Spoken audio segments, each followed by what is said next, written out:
Hi, Alan. Good morning. Yeah. Good morning to you in Chicago.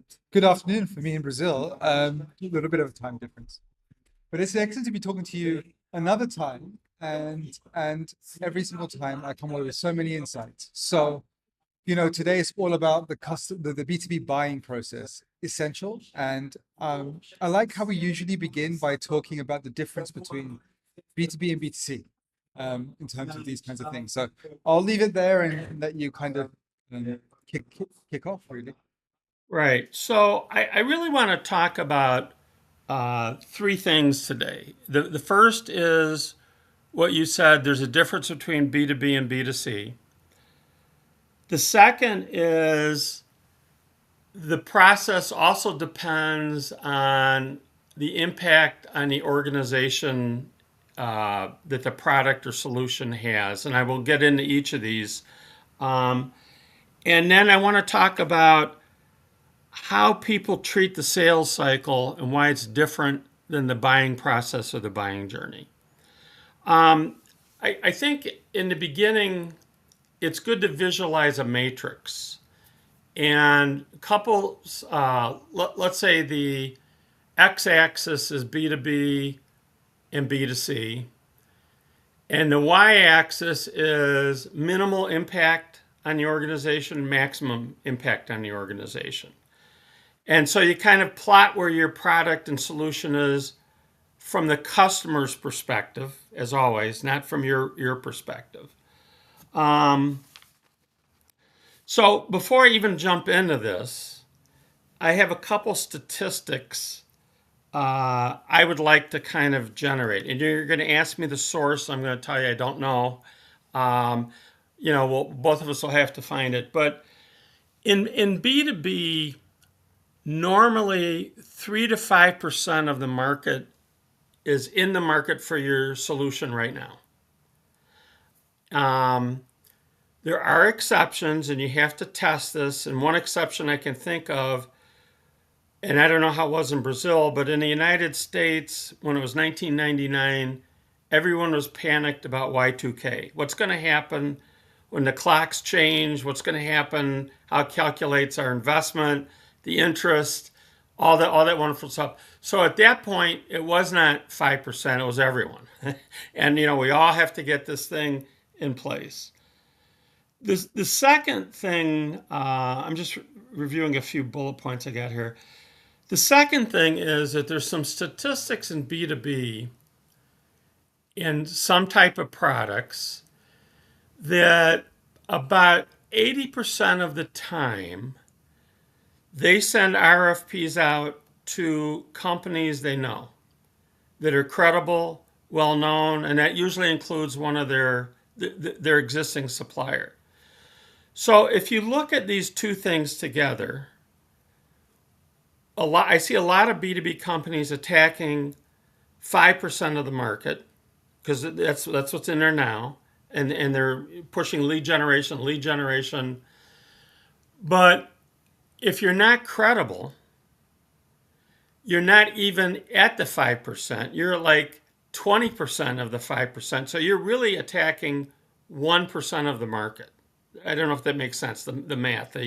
Um, so if you want to increase your market share, which I assume everyone wants to, part of the trick is making yourself credible, become aware before they issue RFPs. Because if you just go in there, and we'll talk about this on the sales cycle here, but if you just go in there when they're ready for RFPs, your chances of winning are close to zero. All right. I just want to explore that with you a little bit more, like this idea of credibility. Like, I think a lot of people think in terms of funnels these days, and you alluded to some of this kind of lead gen activity, the bottom of the funnel activity. Um, when you say credibility, are you talking about top of the funnel activity that you have to do ahead of time? Like how, Yes. what exactly are you So alluding to? and we can get into this as deeply as you want here, but what I am talking about is you need to get your brand at least and the awareness of target customers that you're a credible solution. They're familiar with your brand. Um, and if you can, some degree of brand preference. Now, this is where the B2B startups don't spend any time at all. And you're going to have some examples. Yeah, there's a couple firms, but by and large, this is a huge problem. So I've seen pushback with B2B startups. I don't want to spend any money on branding and logos and this and that. And they're probably right in the beginning. But I kind of call it managing your brand reputation. Instead of worrying about a fancy logo and colors, you can have case studies. You can have a list of your blue chip clients that are recognized and respected. And when a large company buys a product outside of it being bought in other places in their own organization, when they see a blue chip company doing it, ah, and I'll give you an example of this. So I've been in front of companies and they'll say, well, who have you done work for? And I have NDAs. I can't talk about the type of work, but I'll flash a sheet of logos. Motorola will be one of them. IBM will be one of them. And so they say, okay, you're at least worth talking to. So did that answer your question, or do you want to kind of dive into that deeper? Yeah, maybe a little deeper. I think it definitely answered my question, but I'm wondering, like, 'cause it sounds like you're right. This is brand side of things, and somebody might also call it, demand generation side of things, where you're, trying to capture the people who are in your target segment that could possibly buy now, but aren't in the market, like And literally to buy right now. there's a huge pushback of startups to doing demand generation. Huge. And so I've actually gone to the default position of, okay, we're not going to go full on branding, but you need to do some, and it needs to be more on what I said earlier on the reputation side. So let's start with 10 or 20% of your total marketing investment is branding. And you could still have 80% chasing the lead generation, the lowest hanging fruit, the people that are going to buy early, so you get the customer scale and get some income. But there's still if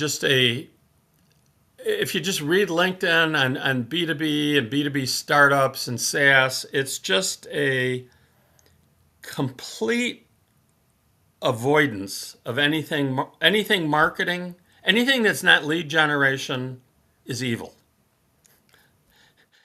Yeah, I mean, yeah, yeah, that's for sure. And just to frame this, I wonder if it's useful, like the way that I think of it, because yeah, is that branding is you're kind of getting in front of everyone that could possibly buy your product.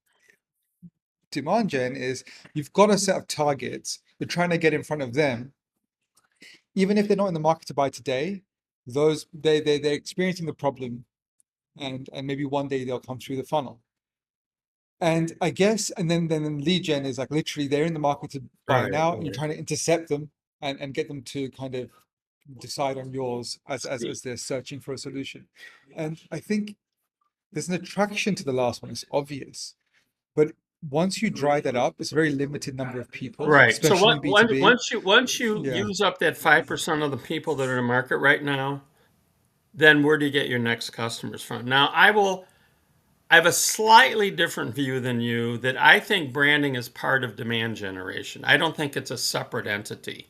Um, and I think getting in front of the market is good, but getting in front of your target customers is what counts. Your they call ICP, ideal customer profile. When you get in front of those people, so at least you're considered as an alternative, and that can be as we said, big name customers, that can be case studies, that can be testimonials, that can be white papers and articles that you've written for industry publications. So the list can go on and on. So what I am saying is, and I'm a big believer in branding. I mean, you're going to come away with this like, ah, he doesn't care about branding and all. That's not true. I think branding is very powerful, but a startup has limited focus, limited resources, and unlimited activities that they can do. And so I'm very big on prioritizing. I know I've talked about this in another episode, but crawl, walk, run. Don't just do 20 things and hope that that flywheel is going to generate. Pick the 3 or 5 things you think is real important right now and drive it as hard as you can, and then you can go to another couple things. So and I get this pushback from and it's part of it is this model that SaaS has. It's like we're going to scale, we're not going to do a lot of marketing. We're going to flip it to an investor or get the next round of funding. And so I understand why they do it, but what drives me nuts is it's like learning organization. You learn input and you adapt and you revise. The SaaS industry doesn't revise. They they either the few percent of them either succeed, or somewhere I saw like 40% of them will fail, and then the founder goes to another firm, and then they won't. They do the same playbook, and in general, they're product led, they're sales led, they're marketing naive, and they're not focused on the customer. I don't know if that now that I've Yeah. slammed them, right? But I mean, it comes late. Doesn't come at the beginning. It's not often that it's rare for SaaS startups or tech startups in general to think about marketing as they're building the product, Well, and to build credibility as they go. yeah, It's I certainly go comes down back to that. is just because it's going on, it doesn't mean it's right. The second is I have talked with new tech startups, and they're always like, "Can you help me? Can you help me?" And it's like, what's your target segment? And then they hum and hum and hum. I don't want to lose any sales. And that's like, why should someone buy your solution? And I get things like, because the technology is neat. Well, no one is going to spend money and time trying to figure out how your solution can help them. And if you don't have that value proposition crafted, you're out of luck. And I tell these people, I'm not the right one, but you do yourself a favor and go talk to 10 prospects. And what do they like and don't like about your solution? I mean, this is kind of basic marketing 101. Customer, I call it customer obsession or customer true north. And I've been on this topic now and several. It's like we have to change the trajectory of this industry. It is going in a bad direction. So should I go back, or do you want to? We can talk about whatever you want. I think now, like, yeah. I was just trying to establish, the connection between credibility, just to get a good framing on it, like top of funnel, where it sits with branding, demand journey. So I think we're there with that now. And so I'm curious. So let's define buyer journey and why it's important, and then yeah, and then we can figure out So how that fits with. yeah, so let me get into that a little bit. But I want to kind of jump back to this B2B B2C. Um, if I'm a consumer and I want to buy a pen, I just go into a store and buy a pen, or buy it online, or buy from Amazon. I buy a lot of stuff on Amazon. If I want to go buy a phone, first thing is, am I Apple or am I Android? And then I go to a store and I just buy it. It's like an impulse item. If I buy something expensive like a home or a car, you are smart to get the input of your spouse before you are buried under the house or car. Um, but in B2B, it's a lot different. Now, some of the products in B2B, if you want to buy copy paper, envelopes, it's not a big deal. But when you start talking about products that impact the organization, either in terms of the enterprise, the complexity, training required, pricing, Then you have a group of people making a decision. And I'll give you some examples. So if you look at CRM platforms like Salesforce, or ERP, enterprise resource planning platforms like SAP, major impact on the organization. The divisions all have to standardize on it. They have to be trained on it. You can't have one division using SAP and another division using Oracle. They've got to all kind of talk to each other. There could be products that require standardization. So even though they're not expensive, once you've standardized on them, you don't want to rock the boat, so to speak. And I'll give you an example here. So in the pharmaceutical industry, they use stainless steel pumps. And the Food and Drug Administration in the United States has to approve every product in that process, whether it's in the process or on what they call a skid, which is on wheels that they can move back and forth. Pumps, valves, piping, everything has to be approved. So if you're a new vendor and you come in and you say, gee, Mr. Pharmaceutical, I'd like you to try and buy our stainless steel pump. They have to shut down their line. They have to get the FDA to approve it. So first of all, and this is peanuts for them, but first of all, it's probably 60 or 100 grand just to get the FDA to come out and qualify the thing. I mean, you have to pay, which blew my mind away. But you can't produce any product with their new pump unless you get it approved, or you can get sued.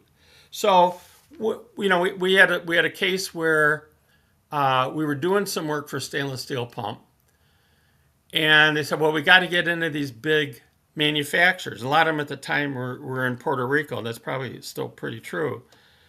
And we did a bunch of interviews. We said, you can't get in now. You've got to get in on their next drug. You can't get in on this current drug. So, you put an engineer on site, you get him to test it, you show him the specs, and you got a chance. But you don't have a chance right now of switching them out. And then another example of impact on an organization, let's talk about consulting.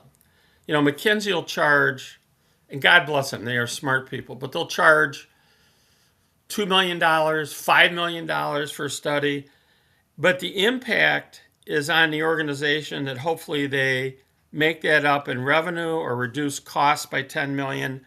So if you're not a McKinsey, you have a problem. If you're not one of the big consulting firms like Bain, Boston Consulting, I'm sure I'm forgetting someone, but you have a problem because no one's going to buy, no one's going to buy my consulting practice if I'm running up against McKinsey. So I want to just kind of get this. It's the impact on the total enterprise.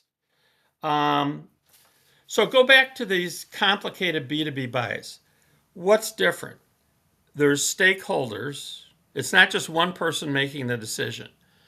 So it could be an engineer, purchasing, could be marketing, could be someone from the C-suite, but they literally will look at this. The process is longer. It can be 18 months. It can be 36 months before something's up and running. I'll give you a solution at the end. So the brand is, well, I'll just say credibility is very important. We talked about this earlier. So if you're not credible, you're not going to be considered. The ROI is usually pretty significant in these things. Well, there's always other factors, but ROI is usually always one of them. And the other important thing here is that the existing vendor, unless they screw up, always has a leg up on you because experience talks volumes over talk. I promise we can do this. Yeah, but this guy's shown us he can do that. So let's just talk about the buying journey, the buying process. So I've broken this into some stages here, and I keep redefining this a little bit. So the first stage is they're unaware of a problem. So let's say you're in a warehouse and the roof is leaking in the back corner or something and they don't see it. They don't know about it. The second stage is I'm aware of it, but it really doesn't pay for me now to investigate it. I either don't have the budget or there's not enough pain. And I give you a prime example. So every year, some companies go out and they update Microsoft Office software, or every 2 years or whatever it is. Actually, I don't because I get it every month, on a subscription. But so okay, so they may decide, look, we're putting in a Salesforce, and we got to put our technology behind that first, and then we can update the Office suite structure. Then it's so then you're at a point where they're aware of the problem, and now they want to address it. Okay, so they talk to other people in their company, other divisions. What are you doing to handle this? They look at potential vendors and specs. They may talk to current vendors. You did I'm making this up here, but you did our flooring last year. Can you help us with the new roofing to get rid of the leak and all that? So a lot of this is word of mouth. And so the technical person on that committee will run out and they'll talk to people. They'll talk to people in their own company.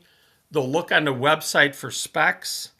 And that's kind of an interesting point. So I'm going to digress for a second. So I hear a lot of website designers saying, well, you should concentrate on features, not specs. I hear others saying you should concentrate on specs, not features. I hear a few saying you should have features and then give the specs behind it, why it runs that way. I had an interesting client in the construction industry where they designed their website with different portals. So if you were a structural engineer, you would enter one way. If you're an architect, you'd enter another way. If you have building owner, you'd enter another way. If you're a contractor, you'd enter another way. And it kind of talked about their pain points. And if you're distribution, they would talk about you'd enter that way, like when does the product due? So, the engineers want to see specs. The building owners want to see what's in it for me. The architect, how can I make this beautiful and how can I make my reputation glowing, right? So you have to understand the buyers and influencers. So then the team says, okay, we need to eventually get 3 to 4 RFPs on this thing. And we're probably going to have to budget for it. So they'll usually put their existing vendor in if they have one, and they'll get 2 or 3 other vendors. And that saying earlier, if they're not aware of you, or they're aware of you and you're not credible, you don't make this cut. And it's a little bit like baseball. If you don't go up to the plate, you don't have a chance of getting a hit. I just love baseball. It just started here. So as they talk to some potential vendors and they look at the websites and they get some of their specifications, they look to see what customers they have. Are there blue chip customers? Are there customers in their industry? And then they invite 3 to 4 people for RFPs. Okay, tell us your process. Talk to me about your company, types of customers, because they want to get very comfortable. The big thing I forgot to mention in B2B is there's an issue of risk. If you pick the wrong vendor, you could be ridiculed or fired even. And that's why for so long IBM had such a dominant position in finance and banking. It's not because their product was state of the art. It's because their service was the best in the industry. They were on site. If you went offline, they would get you online with 2 hours or backups or whatever that. So, and what happens on all this, they get the price, they get comfortable with the vendor, and maybe it's their own vendor. And then it's like, okay, we have to budget for this. Like going back to the McKinsey example, we need to do this. So unless the CEO says we're going to do this and I don't care, they have to say, okay, we need $3 million more for next year's budget and outside services. And so there's a capital improvement budget. So I want to talk about one example on why this is so important here. And then I'm going to just open it up for some questions to go back and forth. But we had years ago we had a company that sold through true manufacturers reps. A manufacturer's rep doesn't work for the company. They get paid on commission. And some reps, you don't carry competing products, but you carry complementary products. And sometimes they make a package of here's all the products that go together on this thing. So we had a client that made electrical products for commercial buildings. And a lot of commercial buildings, it's complicated. You have to buy the land, get the permits, schedule the contractors, get the architects going, hire your overall engineering firm, hire the subs. So literally, it can be 18 to 36 months before a commercial building is up, right? So what these people did is they noticed their sales dropping off dramatically in cities with a lot of construction. And we said, that doesn't sound right. What's going on here? So we talked to their manufacturers reps. And we said, well, what commission are you getting for all your people that you represent? 10%, 10%. Well, we were in line, 10%. The problem was that the company that made the electrical products, it took, as we said, 18 to 36 months, and only when that product was bought was the rep paid the commission. So they didn't want to sell and say, oh, good, in 3 years from now, I'm going to get commission. What they did was they started pushing other products with the shorter scale. And the other thing is on this construction, there are things that are built in order, like drywall and HVAC.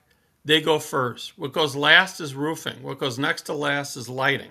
They'll put the conduit up, but they don't put the troughers up and the emergency signs all up. So even if your project starts, it could be a year and a half until your product is bought.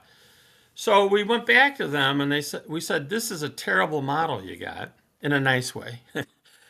And we said, we have a different recommendation. We think you need reps to call on engineers and architects to get your product specified or as an approved equal. And these should be technical people. You pay them on an hourly rate that you agree on. You're not going to pay them on commission because they're not going to be sold for 18 to 36 months. So you get these people, and an engineer loves talking to an engineer. We said you just can't send a typical salesperson in. So that's that part. But then you still need the function from the rep of making sure the distributor delivers all the product on site, making sure the package requirements are right, and you pay them the 10% that you were paying before. And it took them about a year to change this trend line. And there's a lot of commotion in the industry. Are they getting rid of reps? Are they doing this? But they were actually smartening up. And over time, the other electrical companies that sold into commercial buildings kind of adopted a similar model. So I guess I kind of pulled all this back together. It's a long timeline. The sales process that a company usually starts with now is, oh, good, I get an RFP. And again, you're too late. if they've never heard of you. I mean, I don't even respond for the most part to RFPs unless I've talked to the user and buyer of the research because it's a waste of time. So I think it goes back to you have to understand how the buyer operates, the committees operate, and overlay your sales process on them. And in the beginning in the beginning of the process, that's where you kind of talk to them about brand reputation, credibility, but your sales rep is not in front of them every day going, okay, let's get this, let's get this. Does that make sense? Yeah, and you know what I'm wondering is how do you approach this? Because when I have worked in my experience, it can be the case that sometimes companies or senior people in companies say it's so complicated, the B2B buying cycle, the committees, the advocates, the final decision maker, these different groupings of people that you'll never understand it, right? Well, So how do you okay. I mean clarify that? that's a very good question. Most don't. What I would say is the way to go is you interview companies in your target market and interview 15 or 20 of them. And how is this process? Who's involved? The type of title? Who are you looking for? What is the criteria you evaluate each vendor? And so you have a general framework. It's not a lot of people doing journey work. It's there's a kid next door. He drew a hopscotch thing on the sidewalk, and it's like that reminds me of some of these buying journeys. It's like step one, step two, step three, and they don't always do that. So you get a general flow. You understand what it takes to be credible. What are they looking when you say credible? Some will say test results from an independent lab. Some will say big name customers. And then you have this process, and then a combination of marketing or the sales rep should take prospects through this type of thing. For example, I understand, from Dodge reports, I understand a commercial building is uh, uh, going up. How long is that going to take? They get it from Dodge reports. Approximately when do you kind of look at packages for lighting or roofing? And they'll tell you, it could be 6 months or a year. And then it's like, okay, can you tell me, you won't always get this, but the types of people that are on your committee, you're not going to get, it's going to be hard for a marketer to get names. John Smith, the project engineer. Well, John Smith has told them, I don't want to be bothered by outside people. So you kind of said, okay, so for example, we've done work in bottles, plastic bottles. And who's involved in that is someone in marketing because it affects the branding, someone in purchasing because they want to get a reasonable cost and they're paid on cost savings, someone in engineering because they want to make sure the filling line hits a certain speed because they're paid on output. So once you have a basic understanding, you can flush this out a little bit. So what I've told people is identify 20 people in your ideal customer profile, and then start to have conversations with them. Start having the marketing and the rep bring things that could be of value to them. Maybe it's test results. Maybe it's this, and you kind of earn the credibility over time that hopefully you get a champion that talks to you and they'll tell you. There's four people that are going to be making a decision. A is concerned about this. B is concerned about this. But it takes some work. You just can't. This is one place where you just can't sit in an ivory tower and say, okay, it's the same for every customer. You have to do some work on it. This is really interesting. So it requires um, sales to be involved, to have some specific, just to be aware that they're trying to pull some of this information for the company, so they can fit that in the conversations. It requires definitely senior decision makers to be involved to kind of this, to get the ball rolling, and then and then s- especially to kind of give marketers the go ahead to interview some of their key customers to figure out who the stakeholders. So it goes back to voice of customer. When you I have mean, the, yeah. sometimes I feel like I'm a hammer and everything looks like a nail, but it really does come back to voice of the customer, being customer led, being, I call it customer obsession. Everything from the product, the service, the experiences they have. And I would add one thing to what you just said is there may be a role for inside sales to qualify whether these people are in or out of the market. Because I'll give you an example. If I'm a farmer and I just bought a John Deere harvester and I'm a one tractor farm, I'm not going to be in the market for 8 to 10 years, right? I mean, until it breaks, it's not worth repairing. So I think you understand how the customer's going.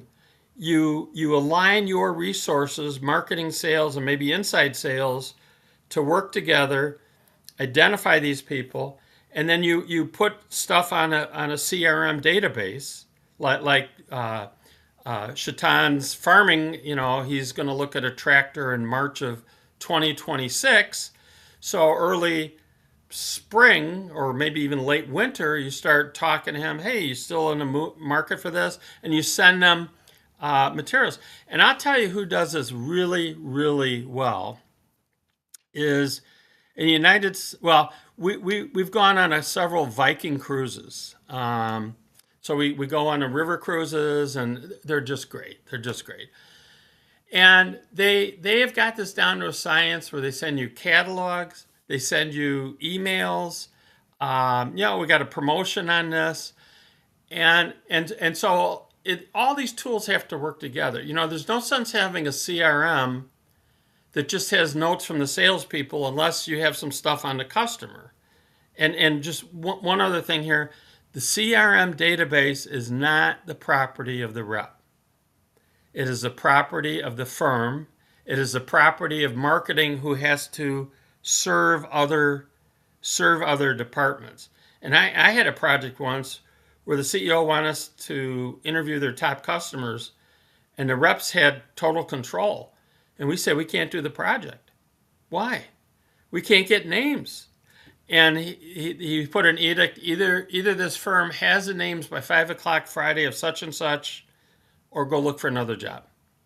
And then we got the names. But I mean, it shouldn't be like that. It should be like we're all working together. So, and again, it just goes back to, in my mind, B2C can be a very emotional buy.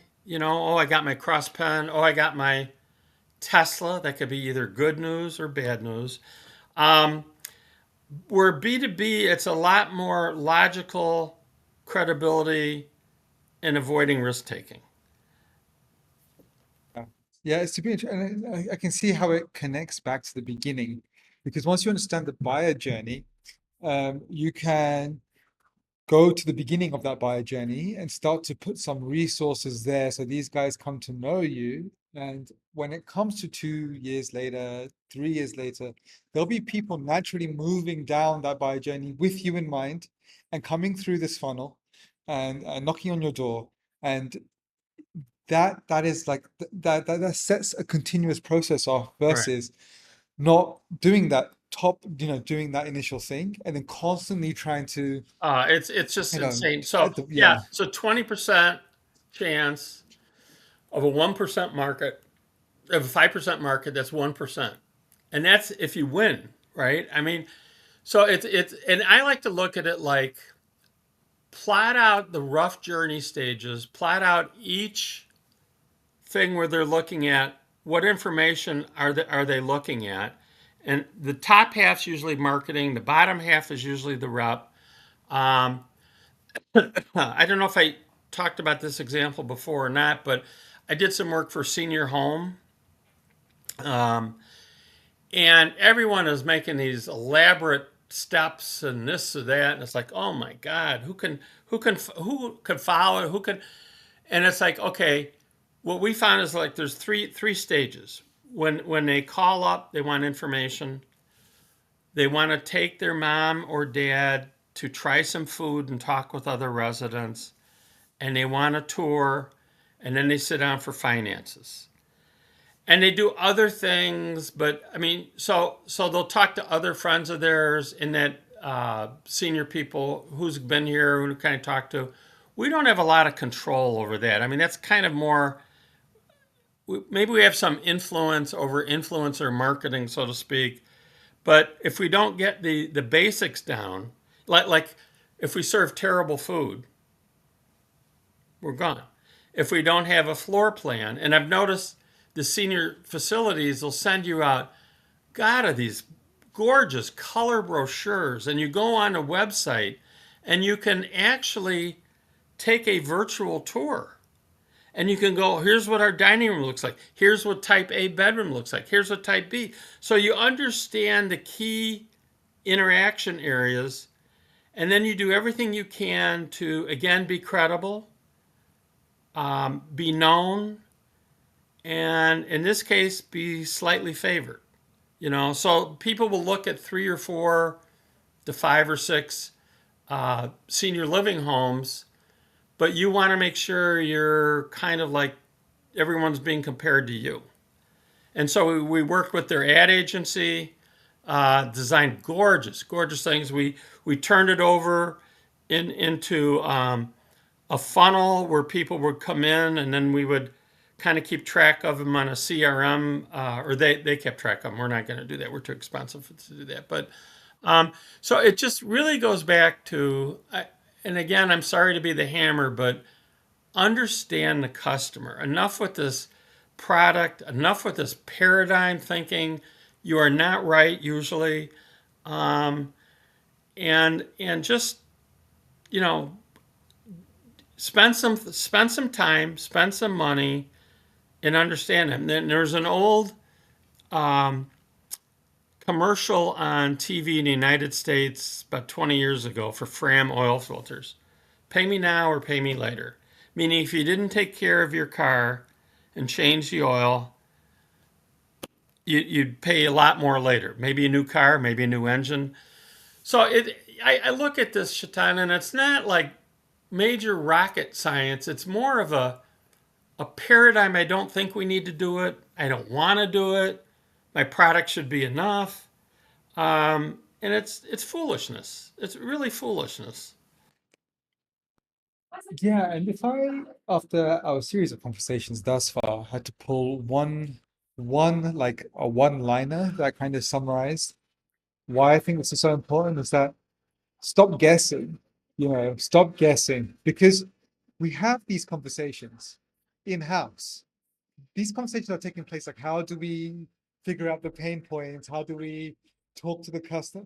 How do we create a product that they like? But it's happening, it's completely insular. It's inward looking. So like between us, can we be clever and figure it out? Yeah, And and maybe the maximum, so a yeah, couple things. So sometimes I've gone in and had senior management take a modified survey of what I give their customers, and this is not a scientific look by any point, but I found only about a quarter of them are really aligned with their customers, right? So 3/4 of them are guessing and guessing wrong. I don't think you look at research to say, "Oh boy, I want to buy some research." No one gets up in that. I'm excited about it, but others are. It's what can it do for you? What can it do to reduce your chances of failure, optimize your chances of success, either validate your paradigm or destroy your paradigm. In the end, your paradigm doesn't matter. It's what the customer's perceptions that matter. And so the sooner you figure that out, the sooner you can align all your functions internally, from service, after service, customer service, product development, market launches, all this stuff, but you have a game plan versus, and I just love this SaaS founders say, "Oh, look at this product, isn't it neat?" And it's like half the times you never understand what they're saying anyway. They're talking so fast and all these features and bits and this and that. And it's like, what does it do? What does it do, and why should someone buy it? And if you can't answer that, go back to the drawing board. You don't. And I just, it's amazing. I've stopped going to some of these smaller technical networking meetings. I just can't take it anymore. I go home and I have a headache, and it's like, why can't these people change? They just don't. They fail, they go to the next company, they do the same thing, they fail, and they're all hoping that they're the next Steve Jobs or, and it's like some of them are, but not a lot of them. I mean, and it's like, so you've got a roadmap that starts from the customer, goes through all this stuff to the product, and when they buy the product, guess what? I'm checking the time here. When they buy the product, your job is not over. It's after sales support, but it's 12 o'clock, and I want to make sure I'm not screwing you up for anything. Fantastic. Well, thank you, Alan. I mean, yeah, again, this last point where I think that's poignant. Like, you have to do all these activities anyway. You're going to be spending on ads, You most likely. should. You You, should. you should. Yeah. Yeah, and that's costly. You're going to be developing a product with all these engineers. That's costly. So why not optimize your chance of success, reduce your chance of failure, hedge against risk by doing some research up front, you know, specifically to do with your customers. So you're very clear. One of the things that I find so powerful about just talking to customers is the clarity it brings not only to the people who are executing, like the marketers, but also across the board, like the alignment that it brings to product, to the CEO, everyone who's kind of orchestrating the program. Everyone sees the same customer, empathizes with them, Well, understands. And then when they see marketing do something, they understand, like, oh yeah, that's good because I heard them say that. it Um, also, I think, helps you with messaging because you'll just address their pain points. Sometimes they'll tell you the messaging. So it's customers. It's customers. Like in real estate, it's location, location, location. It's customers. It's customers. It's customers. And just you should always be. When you make a change in your organization or put out an initiative, what impact does it have on your customers? I think that's a great place to leave this one. Okay. Thanks, Alan, Thank you. once again. Yeah, Yeah, enjoyed no, being thank on you. this. It's good questions, and if only 1% of people follow this, change their ways, and listen to it, I'll view it as a success. Boom, I'll let you know what's going on, what the response is then. Yeah, yeah, great stuff. I'm always immersed in in these conversations, listening. Okay. Okay.